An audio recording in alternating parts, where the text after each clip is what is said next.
की जनतेच्या अडीअडचणी, जनतेचा विकास या संदर्भामध्ये कुठलाही मुद्दा शिवसेनेकडे शिल्लक राहिलेला नाही.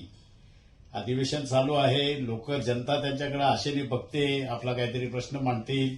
कुठेही साधी चर्चा या रायगड जिल्ह्यातल्या आमदाराकडून आपल्या मतदारसंघाबाबत आपल्याला कुणालाही पाहायला मिळाली नाही. मग हे सगळं झाकून कसं जाईल?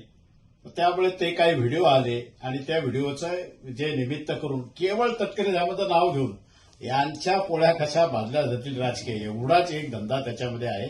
या गोष्टीचा करू तेवढा निषेध कमी आहे.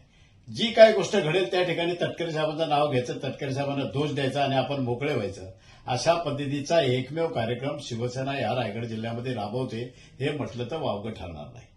मी तुम्हाला एक गोष्ट या ठिकाणी आवर्जून सांगेन की मतदारसंघातल्या विविध पक्षाचे आमदार सत्ताधारी असतील, विरोधातले असतील, जेव्हा आपण त्या अधिवेशनातला लाईव्ह कार्यक्रम बघतो त्याच्यामध्ये आपल्या मतदारसंघातल्या सुखसुविधांसाठी, अडीअडचणींसाठी ते आमदार त्या ठिकाणी भांडताना, सरकारच्या बरोबर संघर्ष करताना पाहायला मिळतात. परंतु दुर्दैवाने इथला आमदार या मतदारसंघाचा जाऊ द्या, रायगड जिल्ह्यातला मला आमदार कोणच दिसला नाही की तो त्या ठिकाणी जनतेचे प्रश्न घेऊन त्या सभागृहामध्ये काहीतरी मांडतोय. हे फक्त कागदावर सांगतात असं आमचं विजन आहे, तसं आमचं विजन आहे, हे आम्हाला करायचंय, ते आम्हाला करायचंय. प्रत्यक्ष कृतीमध्ये यांच्याकडे कुठलाही कार्यक्रम नसतो.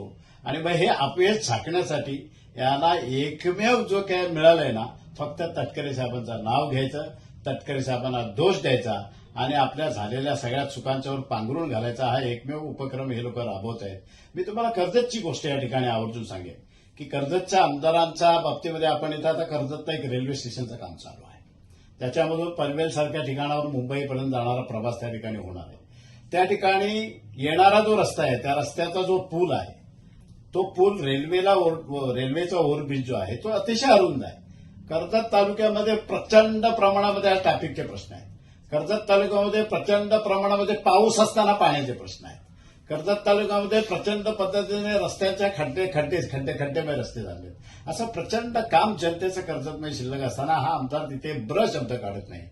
मग याचं विजन जर बघितलं ना तर त्यांनी त्या ठिकाणी पुलाच्या बरोबर दोन बाजूला येताना मुंबईकडून कर्जतमध्ये प्रवेश करताना दोन बाजूला कसली तरी शिल्प बनवण्याचा एक उपक्रम त्यांनी राबवला आहे.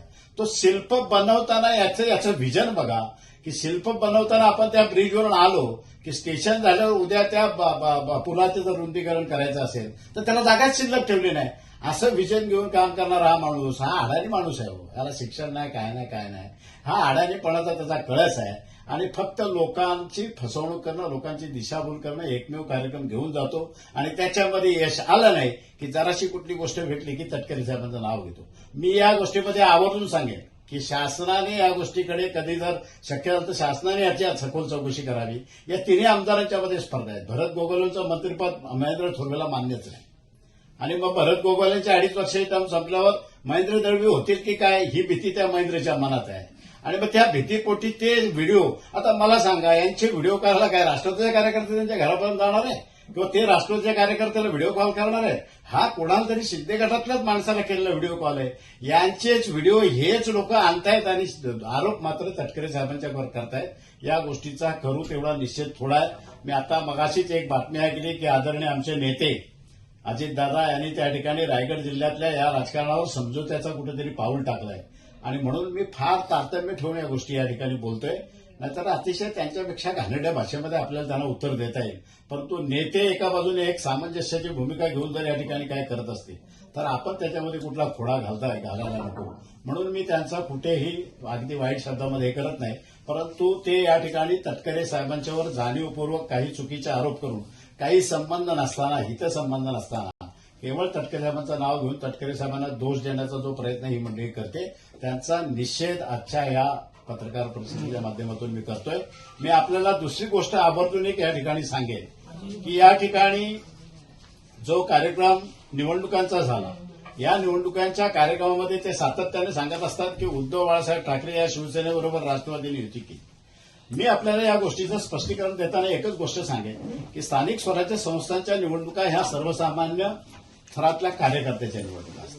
तर कार्यकर्ता आपल्या प्रभागामध्ये निवडून कसा येईल, मी कसा निवडून येईल, मी कसा नगरसेवक होईल, याच्या आराखडे, याचे गोळाबिरीज तो त्या ठिकाणी करत असतो.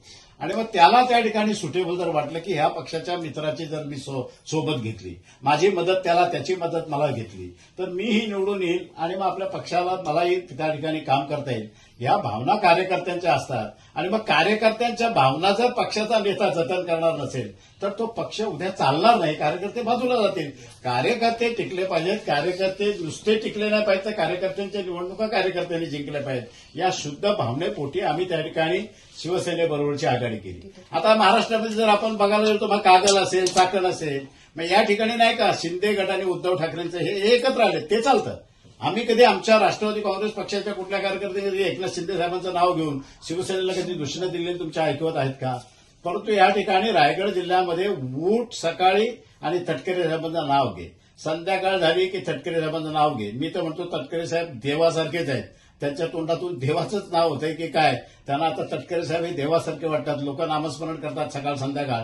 तसा या रायगड जिल्ह्यामधल्या शिवसेनेच्या लोकप्रतिनिधींनी तटकरे साहेबांच्या नावाचा एक उच्चार करून तटकरे साहेबांचं नाम घोष ते करत असतात. आणि त्यांना त्या ठिकाणी देवाच्या याच्याने सुबुद्धी यावी की त्याने अजून सुधारावं. 21 तारखेचे निकाल लागतील. 21 तारखेला काय निर्णय लागणार आहे तो जाहीर होणार आहे. आणि मग त्या निकालामध्ये यांची काय झाली अवस्था ती कळणार आहे. इथे या ठिकाणी राष्ट्रवादी काँग्रेस पक्षाने कुठेही भांडणं या निवडणुकीत केली नाही. कधी कोणाशी कुठला संघर्ष केला नाही. यांचा संघर्ष आपल्याला पाहायला मिळाला. यांच्या लाठ्या काठ्या, मारझोड, गाड्या फोड, हे कर, हे सगळं बघायला मिळालं. यांचे जे संस्कार आहेत ते बघायला मिळाले. यांच्या चुका झाकण्यासाठी तटकरे साहेबांना दोष देणं हा एकमेव कार्यक्रम इथली शिवसेनेचे लोकप्रतिनिधी राबवतात. मी त्यांचा पुन्हा एकदा जाहीर निषेध करत आहे.